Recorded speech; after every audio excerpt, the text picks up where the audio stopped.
کی تعریفات تسبیحات کبریائی بڑھائی اللہ رب العالمین کے لیے، احکم الحاکمین کے لیے،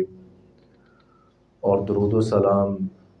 پیارے پیغمبر ساقی کوثر شافی محشر سید الاولین والآخرین امام الانبیاء حضرت محمد رسول اللہ صلی اللہ علیہ وآلہ وسلم کی ذات اقدس پر، کہ جن کو اللہ رب العزت نے ہمارے لیے ہادی رہبر اور رہنما بنا کر بھیجا ہے۔ عزیز بھائیو، آج کے خطبہ میں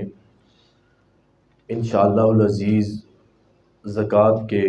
مسائل جو ہیں ان کو بیان کریں گے۔ پچھلے ایک خطبہ کے اندر بھی زکوٰۃ کے بارے میں کچھ تمہیدی باتوں کا تذکرہ ہوا تھا کہ زکوٰۃ جو ہے اس کی اہمیت کیا ہے، اور زکوٰۃ پہلی امتوں پر بھی فرض تھی جس طرح اس امت پر فرض ہے، اور یہ اسلام کی بنیاد ہے، اس میں سے ایک رکن جو ہے نا وہ زکوٰۃ ہے، جو اسلام کی بنیاد 5 چیزوں کے اوپر ہے، تو ان میں سے ایک چیز زکوٰۃ ہے۔ اور جتنی فرضیت نماز کی ہے، اور جتنی فرضیت روزے کی ہے، اور جتنی فرضیت حج کی ہے، اتنی ہی فرضیت زکوٰۃ کی ہے۔ اور زکوٰۃ نہ دینے والا جو ہے اس کے بارے میں جیسا کہ اللہ رب العالمین نے قرآن مجید کے اندر فرمایا کہ وَلَا يَحْسَبَنَّ الَّذِينَ يَبْخَلُونَ بِمَا آتَاهُمُ اللَّهُ مِنْ فَضْلِهِ، کہ وہ لوگ جن کو اللہ رب العالمین نے اپنے فضل سے مال عطا کیا ہوا ہے اور وہ پھر بخل سے کام لیتے ہیں، وہ یہ نہ سمجھیں کہ ہوا خیر لہم، یہ مال ان کے لیے بہتر ہے۔ جو مال اللہ نے دیا ہوا ہے، اللہ کے عطا کردہ مال کے بعد اگر انسان اس مال میں بخل سے کام لیتا ہے تو اللہ تعالیٰ فرماتے ہیں پھر انسان یہ نہ سمجھے کہ یہ مال میرے لیے بہتر ہے، بل ہوا شر لہم، بلکہ یہ مال ان کے لیے بدترین ہے۔ سیطوقون ما بخلوا به یوم القیامہ، سیطوقون، ان قریب اس کا ان کو طوق بنا کر ڈالا جائے گا، ما بخلوا، اس وجہ سے جو انہوں نے بخل سے کام لیا، یوم القیامتی، قیامت والے دن۔ اور پھر حدیث مبارکہ میں آیا جو پچھلے جمعہ میں بیان بھی کی گئی، کہ جیسا کہ رسول اللہ صلی اللہ علیہ وسلم نے ارشاد فرمایا کہ جس بندے کو اللہ رب العالمین نے مال عطا کیا ہوا اور وہ اس کی زکوٰۃ نہیں نکالتا، زکوٰۃ ادا نہیں کرتا، قیامت کا دن ہوگا یہ اس کا مال جو ہے یہ گنجے سانپ کی شکل میں، شجاعاً اقرع، گنجے سانپ کی شکل میں اس کے سامنے لایا جائے گا۔ لہو زبیبتان، اس کو اس کے گلے میں ڈالا جائے گا، لہو زبیبتان، اس کی آنکھوں کے اوپر 2 جو ہے وہ نقطے ہوں گے، اور وہ اس کو جو ہے نبی علیہ السلام نے فرمایا اس کی جو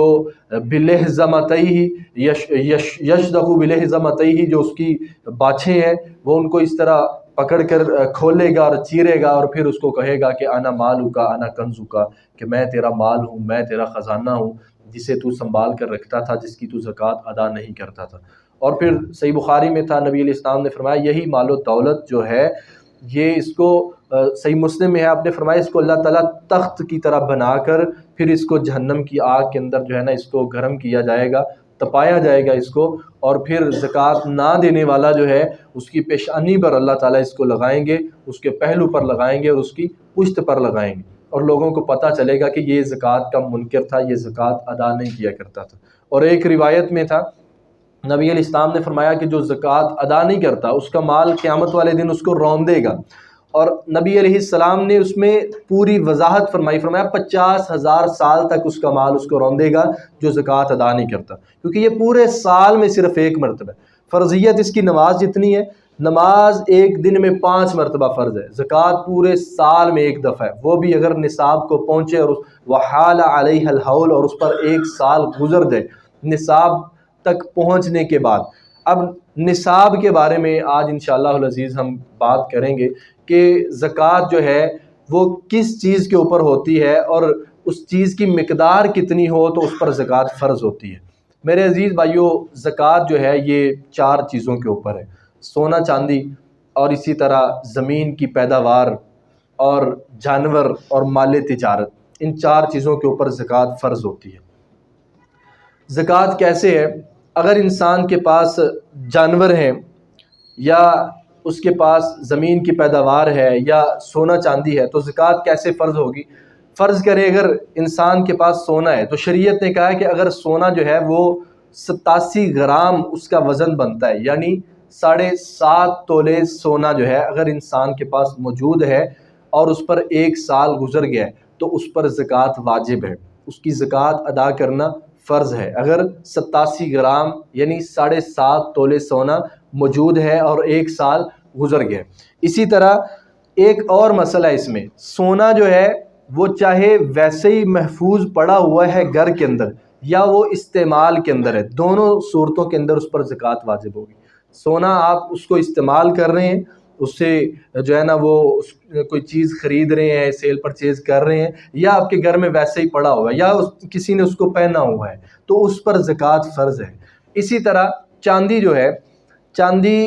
612 گرام یعنی 52.5 تولے جب چاندی ہو اور اس پر 1 سال گزر جائے تو اس پر زکوٰۃ فرض ہے۔ اب زکوٰۃ کی شرح کیا ہوگی؟ یعنی قیمت کے لحاظ سے یا وزن کے لحاظ سے جو ہے نا وہ 2.5% اس کا نکال لیا جائے گا، یہ غالباً 40واں حصہ بنتا ہے۔ یعنی قیمت کے لحاظ سے یا وزن کے لحاظ سے اس کا 2.5% جو ہے وہ نکال لیا جائے گا، یہ اس کی زکوٰۃ ہوگی کل مال کی۔ اسی طرح اگر انسان کے پاس جانور ہیں، اونٹ ہے اگر، تو شریعت کہتی ہے کہ 5 اونٹ ہے، اگر 5 سے کم ہیں تو زکوٰۃ نہیں ہے۔ اگر 5 اونٹ ہے اور 1 سال جو ہے وہ گزر گیا ہے تو ان پر پھر 1 بکری زکوٰۃ ہے۔ اگر 10 اونٹ ہیں اور 1 سال گزر گیا ہے تو ان پر پھر 2 بکریاں زکوٰۃ ہے۔ اسی طرح بھیڑ بکریاں ہیں یا بھینس اور گائیں ہیں، ان کے اندر زکوٰۃ کیسے ہوگی؟ ایک تو بات یہ ہے کہ جو حکم گائے کے بارے میں ہے، علماء کا اجماع ہے کہ وہی حکم بھینس کے بارے میں ہوگا، یعنی جو حکم گائے کی زکوٰۃ کے بارے میں ہوگا وہی حکم بھینس کی زکوٰۃ کے بارے میں ہوگا۔ گائے جو ہے، اگر یہ 30 گائے کسی کے پاس ہیں اور 1 سال ان پر گزر جاتا ہے تو اس میں سے پھر 1 بکری جو ہے وہ زکوٰۃ نکال لی جائے گی۔ اور اگر 40 گائیں ہیں یا 40 بھینسیں ہیں اور 1 سال گزر جاتا ہے تو پھر ان پر 2 سال سے بڑا بچھڑا جو ہے وہ زکوٰۃ ادا کی جائے گی۔ 2 سال سے بڑا بچھڑا زکوٰۃ، یعنی 30 گائیں ہیں، 1 سال گزر گئے انسان کے پاس موجود ہیں تو ان میں سے 1 بکری زکوٰۃ نکالی جائے گی۔ اور اگر 40 گائیں ہیں تو ان میں سے 2 سال سے بڑا بچھڑا جو ہے اس کی زکوٰۃ جو ہے وہ نکالی جائے گی۔ اسی طرح بھیڑ بکریوں کے اندر زکوٰۃ کا حکم کیا ہوگا؟ 40 یعنی 39 اگر بکریاں ہیں تو زکوٰۃ نہیں ہے۔ اگر 40 بکریاں ہیں، 40 سے لے کر 120 تک 1 بکری زکوٰۃ، 120 سے لے کر 200 تک 2 بکریاں زکوٰۃ، 200 سے 300 تک، یعنی پھر انس رضی اللہ تعالیٰ کی روایت ہے کہ ہر 100 کے اوپر پھر 1 بکری زکوٰۃ ادا کرنی ہوگی، یعنی 40 سے لے کر 120 تک 1 بکری زکوٰۃ ادا کی جائے گی، 120 سے لے کر 200 تک 2، اور 200 سے پھر ہر 100 کے اوپر 1 بکری زکوٰۃ ادا کی جائے گی۔ اسی طرح زمین کی جو پیداوار ہے اس میں زکوٰۃ کیسے نکالی جائے گی؟ زمین کی پیداوار اگر تو مصنوعی ذرائع سے زمین کو سیراب کیا گیا ہے، یعنی محنت کی گئی ہے، ہل چلایا گیا ہے یا گاڑی کا پیٹرول لگا ہے یا اس میں آپ نے کھاد وغیرہ ڈالی ہے، تو مصنوعی ذرائع سے جو زمین جس کو سیراب کیا گیا ہے اس کی جو ٹوٹل پیداوار ہے اس کا 20واں حصہ جو ہے وہ عشر، یعنی یہاں زکوٰۃ کی جگہ جو نام دیا گیا ہے وہ عشر کا ہے، یعنی اس کا 20واں حصہ جو ہے وہ اللہ کی راہ میں خرچ کر دیا جائے گا۔ اور اسی طرح اگر قدرتی جو ہے نا وہ طور پر زمین سیراب ہوئی ہے بارشوں کی وجہ سے، اللہ کے فضل سے ویسے ہی وہ زمین سیراب ہوتی رہی اور اس نے جو ہے نا وہ اپنا اناج اگا دیا، اس سے غلہ نکل آیا، تو پھر 10واں حصہ زکوٰۃ ادا کی جائے گی۔ اب یہاں پر ایک مسئلہ یہ ہے، کیونکہ ہم عام طور پر یہ سمجھتے ہیں کہ یہ شاید چاول کے اندر ہے یا یہ گندم کے اندر ہے، تو زمین کی پیداوار وہ جس قسم کی بھی ہے، وہ چاہے چاول ہو، گندم ہو، وہ باجرہ ہو، مکئی ہو، وہ آلو ہو، وہ پیاز ہو، یا گنا ہو، یا کپاس ہو، تو سب کا ایک ہی حکم ہے۔ تمام قسم کی فصلوں کا ایک ہی حکم ہے، یعنی زمین کی جتنی پیداوار جو ہے وہ جس قسم کی بھی ہے، تو اس میں سے اگر مصنوعی ذرائع سے اس کو سیراب کیا گیا ہے تو 20واں حصہ نکالا جائے گا، قدرتی ذرائع سے اگر وہ سیراب ہوئی ہے تو اس میں سے 10واں حصہ اللہ کی راہ میں نکال دیا جائے گا، یہ اس کا عشر ہوگا، اس کی زکوٰۃ ہوگی۔ اسی طرح زکوٰۃ کے مسائل میں سے ایک مسئلہ یہ بھی ہے کہ جو گھر انسان نے کرائے پر دیا ہوا ہے، لے کر اپنی ضرورت سے ہٹ کر جو گھر کرائے پر دیا ہوا ہے، اس پر زکوٰۃ ہے یا نہیں، اس کے اندر بھی چند ایک اقوال ہیں۔ راجح قول اس پر یہ ہے کہ اس گھر کے اوپر زکوٰۃ نہیں ہے۔ اس گھر کا جو کرایہ ہے، اگر وہ کرایہ بھی سال بھر جمع ہوتا رہتا ہے اور اس کے بعد وہ نصاب کو پہنچتا ہے تو پھر اس پر جا کر زکوٰۃ فرض ہوتی ہے۔ اگر وہ ساتھ ساتھ خرچ ہوتا رہتا ہے تو اس پر جو ہے وہ زکوٰۃ نہیں ہے۔ اسی طرح جو گاڑی انسان لے کر کرائے پر دے دیتا ہے، اس کے اوپر بھی زکوٰۃ نہیں ہے۔ اس سے حاصل ہونے والی آمدنی جو ہے، اس سے حاصل ہونے والا منافع جو ہے، نفع جو ہے، اگر وہ نصاب کو پہنچتا ہے اور نصاب کو پہنچنے کے بعد 1 سال اس پر گزرتا ہے تو پھر جا کر اس پر زکوٰۃ فرض ہوتی ہے۔ اسی طرح سامان تجارت کے اوپر جو ہے وہ زکوٰۃ کیسے ہے، یہاں پر ایک جو ہے نا وہ سمجھنے والی بات ہے۔ ایک ہے سامان تجارت اور ایک ہے آلات مزدوری اور ایک ہے سامان تجارت، دو الگ الگ چیزیں۔ مثال کے طور پر ایک شخص کی دکان کے اندر 10 کروڑ کا جو مال ہے وہ پڑا ہوا ہے، کبھی 10 لاکھ کا مال جا رہا ہے، کبھی 50 لاکھ کا جا رہا ہے، کبھی 10,000 کا جا رہا ہے یا 50,000 کا جا رہا ہے، تو جو حاصل ہونے والا نفع ہے وہ گھر کے اخراجات پر بھی خرچ ہو رہا ہے، گھر کی ضروریات پر، یعنی ضروریات زندگی کے اوپر، اور اسی میں سے کچھ مال دکان پر دوبارہ پھر ڈال دیا جاتا ہے ہر مہینے یا ہر روز یا جیسے بھی اس سرکل کو چلایا جاتا ہے۔ تو اس پر زکوٰۃ کیسے ہوگی کہ اس کی ٹوٹل اماؤنٹ کا سال کے بعد ایک اندازہ لگایا جائے، یعنی ٹوٹل اگر 10 کروڑ کا مال ہے تو سال کے بعد اس کا اندازہ لگایا جائے گا اور پھر اس کا 40واں حصہ جو ہے وہ زکوٰۃ نکالی جائے گی۔ اور اگر ایک شخص کے پاس جو ہے نا وہ آلات مزدوری ہے، یعنی مشینری ہے اس کی جس سے وہ کما رہا ہے، تو آلات مزدوری کے اوپر زکوٰۃ نہیں ہوگی، اس سے حاصل ہونے والا جو نفع ہے اس کے اوپر زکوٰۃ ہوگی۔ اور بعض علماء نے اس چیز کو سامنے رکھتے ہوئے یہ بات بھی کہی ہے کہ اگر ایک گھر انسان نے تجارت کی غرض سے خریدا ہوا ہے، اگر ایک گھر انسان نے تجارت کی غرض سے خریدا ہوا ہے اور ایک گھر اس غرض سے خریدا ہوا ہے کہ کل کو یہ اپنے بیٹے کو دے دوں گا یا بیٹی کو دے دوں گا، یا ایک اس بیٹے کے لیے ایک اس بیٹے کے لیے، یا یہ ایک گھر 2 بیٹوں کے لیے، یعنی اگر اولاد کے لیے اس طرح اس نے سوچ کر خریدا ہوا ہے، تجارت کے لیے نہیں، تو اس پر زکوٰۃ نہیں ہے۔ اس سے حاصل ہونے والے کرائے کے اوپر اگر وہ نصاب کو پہنچے گا تو زکوٰۃ ہوگی۔ اور اسی لیے اگر کسی نے تجارت کی غرض سے جو ہے نا وہ گھر خریدا ہوا ہے تو اس گھر کی ٹوٹل مالیت کے اوپر بعض علماء کہتے ہیں کہ زکوٰۃ ادا کی جائے گی۔ اسی طرح جو پلاٹ وغیرہ انسان نے خریدا ہوا ہے، اگر وہ ذاتی استعمال کے لیے ہے تو اس پر کوئی زکوٰۃ نہیں ہے۔ اگر وہ تجارت کی غرض سے انسان نے خریدا ہوا ہے تو اس پر زکوٰۃ جو ہے وہ ادا کی جائے گی۔ اسی طرح زکوٰۃ کے مسائل میں سے کچھ مسائل یہ بھی ہیں کہ یہ جو زکوٰۃ ہے اس کے مستحق کون کون سے لوگ ہیں۔ زکوٰۃ کے مستحقین جو ہیں، اللہ رب العالمین نے قرآن مجید کے اندر ان کا تذکرہ فرمایا ہے کہ انما الصدقات للفقراء والمساکین، کہ یہ جو صدقہ، یہ جو زکوٰۃ ہے اس کے مستحق لوگ کون ہیں؟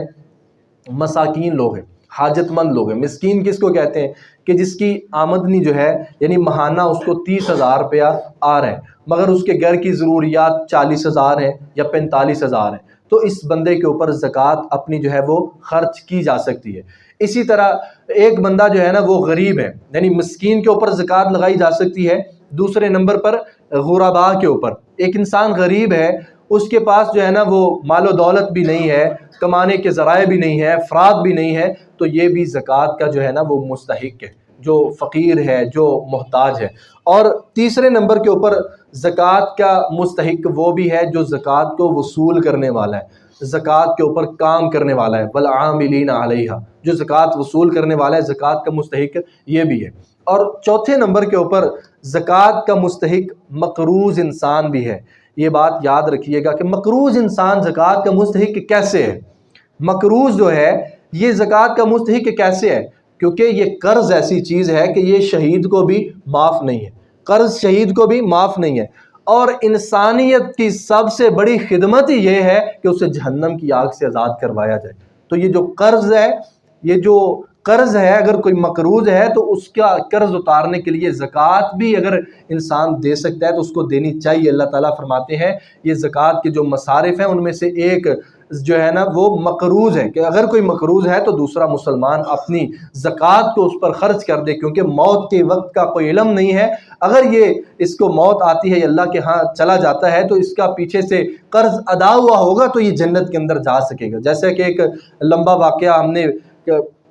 ایک کافی عرصہ ہو گیا، ایک دفعہ ایک واقعہ بیان کیا تھا کہ نبی علیہ السلام ایک جنازہ پڑھانے لگے تو آپ نے پوچھا کہ اس کے ذمے کوئی قرض تو نہیں ہے؟ تو صحابہ کرام نے کہا کہ یا رسول اللہ اس کے ذمے قرض ہے۔ تو آپ پیچھے ہٹ گئے، آپ نے فرمایا میں اس کا جنازہ نہیں پڑھاتا، آپ میں سے کوئی پڑھا دے۔ تو حکیم بن حزام آگے بڑھے، انہوں نے کہا یا رسول اللہ میں اس کا جنازہ پڑھا دیتا ہوں،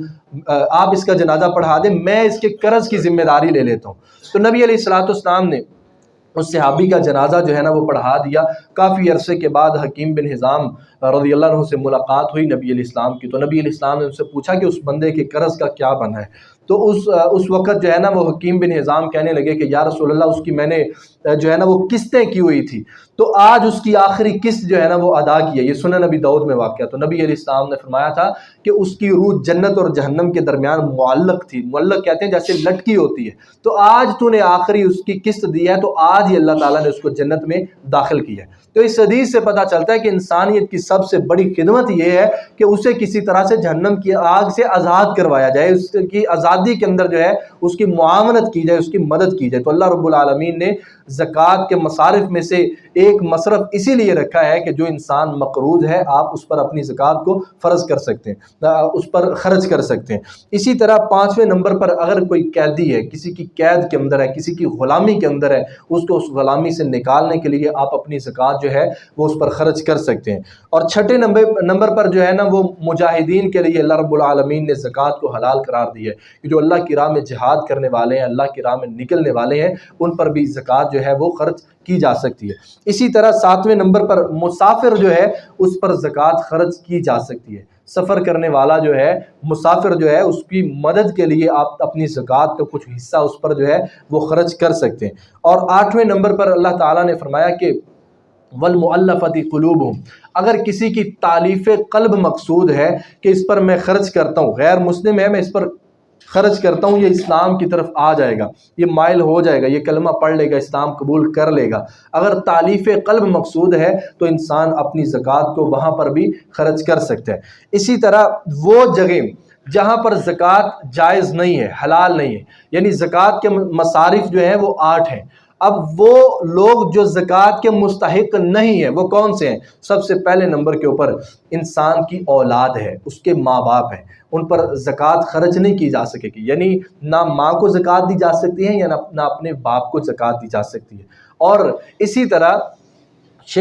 طرح انسان اپنی اولاد کو بھی زکوٰۃ نہیں دے سکتا، اپنی اولاد، کیونکہ زکوٰۃ جو ہے نا یہ کس لیے ہوتی ہے؟ تاکہ اس سے کوئی نفع حاصل کرے۔ اگر وہ اپنے ماں باپ کو دیتا ہے، اپنی اولاد کو دیتا ہے، تو گویا وہ ایسے ہی ہے جیسے وہ اس سے خود نفع حاصل کر رہا ہے۔ تو زکوٰۃ جو ہے نہ یہ اولاد کے لیے جائز ہے اور نہ ہی یہ والدین کے لیے جائز ہے۔ اور شیخ ابن باز رحمہ اللہ نے اس چیز کے بارے میں فتویٰ دیا ہے کہ ماں باپ کے زمرے میں کہتے ہیں دادا بھی آتا ہے، دادی بھی آتی ہے، نانا بھی آتا ہے اور نانی بھی آتی ہے، اور اولاد کے زمرے میں ایسے ہی جیسے اولاد آتی ہے ایسے نواسے، نواسیاں، پوتے اور پوتیاں بھی شامل ہیں، یعنی ان پر بھی زکوٰۃ انسان خرچ نہیں کر سکتا۔ اسی طرح زکوٰۃ حلال نہیں ہے کن کے لیے؟ آل نبی کے لیے، نبی علیہ السلام کی جو آل ہے یعنی جو سید ہیں ان کے لیے بھی زکوٰۃ حلال اور جائز نہیں ہے۔ تیسرے نمبر کے اوپر جو انسان غنی ہے، غنی کے لیے بھی زکوٰۃ جو ہے وہ جائز نہیں ہے۔ اور اسی طرح جو انسان قوی ہے، جو تندرست ہے، آپ کو پتہ ہے یہ کما سکتا ہے، یہ کچھ کر سکتا ہے، تو شریعت کہتی ہے اس کے لیے بھی زکوٰۃ جائز نہیں ہے۔ البتہ وہ محنت کے باوجود بھی اس پر فقر ہو، یا محنت کے باوجود بھی وہ مساکین کے زمرے میں آتا ہو، اگر ہے وہ ہٹا کٹا، جس طرح ہمارے معاشرے کے اندر ہے کہ لا یسألون الناس الحافا، لوگ چمٹ چمٹ کر سوال کرتے ہیں، انہوں نے مانگنے کو اپنا پیشہ بنایا ہوا ہے، کبھی اس جو ہے نا وہ موڑ پہ کھڑے ہوتے ہیں، کبھی اس موڑ پر، یا کبھی رشتہ داروں کے اندر بھی ایسے لوگ ہوتے ہیں وہ مانگ تانگ کر جو ہے نا وہ گزارا کر لیتے ہیں، ہوتے ہٹے کٹے ہیں، مگر مزدوری نہیں کرتے، کام کوئی بھی نہیں کرتے۔ تو شریعت کہتی ہے کہ ان کے لیے بھی صدقہ اور زکوٰۃ حلال نہیں ہے، کیونکہ نبی علیہ السلام نے فرمایا یہ زکوٰۃ حلال نہیں ہے، کس کے لیے؟ لقوی ولا لغنی، غنی کے لیے اور قوی کے لیے، تندرست کے لیے اور غنی کے لیے یہ زکوٰۃ جو ہے وہ حلال اور جائز نہیں ہے۔ اسی طرح زکوٰۃ رفاع عامہ کے جو کام ہیں ان پر خرچ نہیں کی جائے گی۔ مثال کے طور پر کوئی سڑک بنانی ہے، یا کوئی پل بنانا ہے، یا کوئی نالی وغیرہ بنانی ہے، یا کوئی اس طرح کا رفاع عامہ کا جو کام ہے، زکوٰۃ اس پر بھی خرچ نہیں کی جائے گی۔ اور اسی طرح مساجد کے اوپر بھی زکوٰۃ جو ہے وہ خرچ نہیں کی جائے گی، یعنی مسجد جو ہے، اللہ کا گھر جو ہے، وہاں پر بھی زکوٰۃ خرچ نہیں کی جائے گی۔ اسی طرح خاوند جو ہے وہ اپنی بیوی کو زکوٰۃ نہیں دے سکتا، کیونکہ اس کے نان و نفقے کی ذمہ داری اس کے خاوند کے اوپر ہے، تو اس کو زکوٰۃ نہیں دے گا۔ البتہ اگر بیوی جو ہے وہ مالدار ہے، اس کے پاس مال و دولت ہے، تو وہ اپنے خاوند کو زکوٰۃ دے سکتی ہے۔ بیوی اگر مالدار ہے تو اپنے خاوند کو زکوٰۃ دے سکتی ہے، خاوند اگر مالدار ہے وہ اپنے گھر والوں کے نہیں، اپنی بیوی کو، جیسے اپنی اولاد کو نہیں دے سکتا، ایسے وہ اپنی بیوی کو زکوٰۃ نہیں دے سکتا۔ اسی طرح غیر مسلم کے لیے بھی زکوٰۃ حلال نہیں ہے، جو بندہ غیر مسلم ہے اس کے لیے زکوٰۃ حلال نہیں ہے، اگر تالیف قلب مقصود ہے تو پھر زکوٰۃ حلال ہے۔ اسی طرح جو بندہ بدعت کا جو ہے نا وہ مرتکب ہے، جو بندہ کھلم کھلے گناہ کرتا ہے، کبیرہ گناہوں سے باز نہیں آتا، شریعت کہتی ہے کہ زکوٰۃ اس کو بھی نہ دی جائے۔ ابن تیمیہ رحمہ اللہ کا فتویٰ ہے کہ جو بندہ بے نماز ہے، بے نماز کو زکوٰۃ نہیں دی جا سکتی، چاہے وہ بہن ہے، چاہے وہ بھائی ہے، چاہے وہ کتنے قریبی، جو بے نماز ہے، ہاں اگر وہ پکی اور سچی توبہ کرتا ہے، کیونکہ نبی علیہ السلام نے دعا دی تھی کہ آپ کو اگر کوئی کھانا کھلاتا ہے تو اس کو آگے آپ نے دعا کیا دینی ہے؟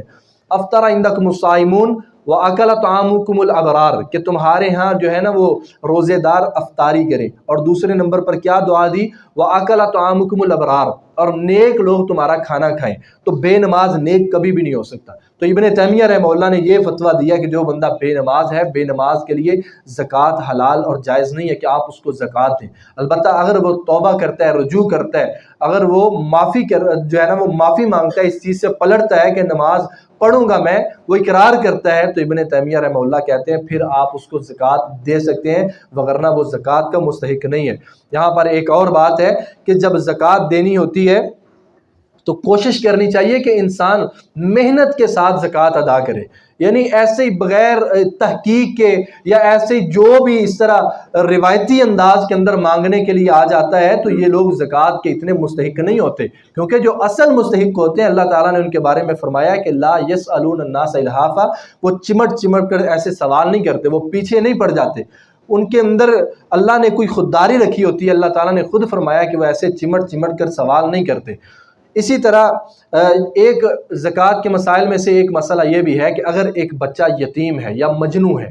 تو اس کا مال ہے، تو اس کے مال سے اگر وہ زکوٰۃ کے نصاب کو پہنچتا ہے تو زکوٰۃ نکالی جائے گی یا نہیں نکالی جائے گی؟ اس کے بارے میں 3 موقف ہیں۔ راجح موقف یہی ہے کہ اس کے مال سے جو ہے نا وہ زکوٰۃ نکالی جائے گی، اس کے مال سے زکوٰۃ نکالی جائے گی۔ اسی طرح ایک مسئلہ یہ بھی ہے کہ اگر رکاز زمین کے اندر سے کسی کو کوئی خزانہ ملا ہے تو اس میں سے زکوٰۃ کا حکم کیا ہوگا؟ اس میں سے زکوٰۃ کا حکم یہ ہے کہ اگر وہ نصاب کو پہنچتا ہے تو جب خزانہ ملا ہے اسی وقت اس کا 5واں حصہ جو ہے وہ اللہ کی راہ میں وقف کر دیا جائے گا، اس کی زکوٰۃ نکال دی جائے گی، کیونکہ صحیح بخاری میں ہے رسول اللہ صلی اللہ علیہ وسلم نے فرمایا وَفِي الرِّكَازِ الخمس، کہ رکاز زمین سے جو کوئی خزانہ ملا ہے تو اس میں سے اس کا خمس جو ہے، اس کا 5واں حصہ جو ہے، کیونکہ یہ بغیر کسی محنت کے ملا ہے، تو اسی لیے اس کا جو 5واں حصہ جو ہے وہ اللہ کی راہ میں خرچ کر دیا جائے گا۔ اور یہ جو کانے وغیرہ ہیں، یعنی معادن جو ہیں، یہ جو کانے وغیرہ ہیں جن سے محنت کے ساتھ کوئی چیز نکالی جاتی ہے، ان میں سے زکوٰۃ کے بارے میں رسول اللہ صلی اللہ علیہ وسلم سے کوئی چیز ثابت نہیں ہے کہ اس میں زکوٰۃ نکالنی چاہیے یا نہیں، مگر علماء کہتے ہیں کہ اگر وہ نصاب کو پہنچ جائے اور اس سال کے بعد اس کی جو آمدنی ہے اس پر زکوٰۃ واجب ہوگی۔ اسی طرح جو چیز شرعی طور پر وقف ہے، یعنی آپ نے کوئی چیزیں ہیں ان کو وقف کر دیا اللہ کے راستے میں، اور وہ ان کی مالیت اتنی بنتی ہے کہ اس پر زکوٰۃ فرض ہوتی ہے، تو اس میں سے زکوٰۃ نکالی جائے گی یا نہیں؟ شرعی طور پر جو چیز آپ وقف کر چکے ہیں اس پر زکوٰۃ نہیں ہے، چاہے وہ مال 10-20 کروڑ کیوں نہ ہو جائے، اتنے کا کیوں نہ ہو جائے، شرعی وقف کے اوپر زکوٰۃ نہیں ہے۔ البتہ اگر کوئی چیز اولاد کے اوپر وقف کی ہوئی ہے اور وہ نصاب کو پہنچ رہی ہے تو اس پر زکوٰۃ ہے، شرعی وقف کے اوپر نہیں۔ اگر اولاد کے اوپر آپ نے کوئی چیز وقف کی ہوئی ہے تو اس پر زکوٰۃ ہے۔ اسی طرح بیت المال ایک بنایا ہوا ہے، اس کے اندر مثال کے طور پر 5 لوگوں کی کمیٹی ہے، وہ زکوٰۃ وغیرہ کو جمع کرتے ہیں، اور جو جمع کردہ زکوٰۃ ہے وہ اتنی زیادہ ہو چکی ہے کہ اس میں سے جو ہے نا وہ نصاب کو پہنچ گئی ہے، اس میں سے زکوٰۃ نکالی جائے گی یا نہیں؟ اس میں سے زکوٰۃ جو ہے وہ کلی طور پر نہیں نکالی جائے گی، کیونکہ وہ پہلے ہی اللہ کے لیے جمع ہوئی ہے، وہ کسی اور کے لیے نہیں، یعنی وہ غرباء اور یتامہ کے لیے، مساکین کے لیے۔ اسی طرح ایک اور مسئلہ یہ بھی ہے کہ مقروض انسان جو ہے، یعنی ایک مسئلہ یہ کہ اگر کسی نے کسی سے